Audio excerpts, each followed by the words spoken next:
Emmanuel Navon and Senior International Affairs Correspondent Owen Alterman. Thank you for joining us. Owen, we will return to you in a moment. Emmanuel, I just want to speak with you first. As we have heard, Trump's decision hasn't been popular within his own party and and against the rest of the world. Why is this?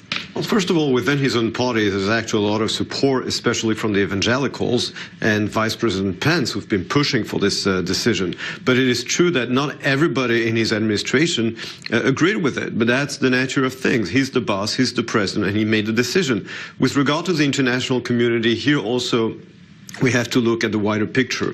Yes, most countries have opposed and criticized the decision. On the other hand, even in Europe, for example, you have countries such as the Czech Republic and even Hungary who've already announced that they might also move their embassies to Jerusalem. So the condemnation is not wall to wall. And I think also with time, you might have more countries that might also recognize maybe not Jerusalem as the capital of Israel, but West Jerusalem as Russia did, as a matter of fact, a few months ago in April 2017. So right now you have all these demonstrations, mostly in the Muslim world, but I think that with the passage of time, you might actually have more countries that will follow his example and maybe not recognize all of Jerusalem as capital of the capital of Israel, but at least the western part of the city.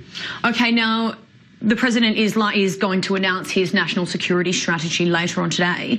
How do we expect this embassy move will affect it?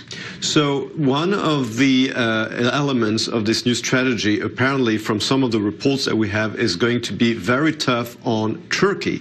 Turkey, which is a traditional U.S. ally and member of NATO, but President Erdoğan has been very outspoken in criticizing Trump, especially on the issue of Jerusalem. And here's the connection between the two. As Erdoğan has been leading the struggle against Trump on the question of Jerusalem, the NSS document apparently is going to be very critical of Turkey and demand from Turkey that it stops its policy of inflaming the Muslim world and of buying weapons from Russia, for example, and to demand from Turkey to make a choice. Either you're in NATO and you are with us, or you're against us, and hence the connection between the NSS announcement and the question of Jerusalem.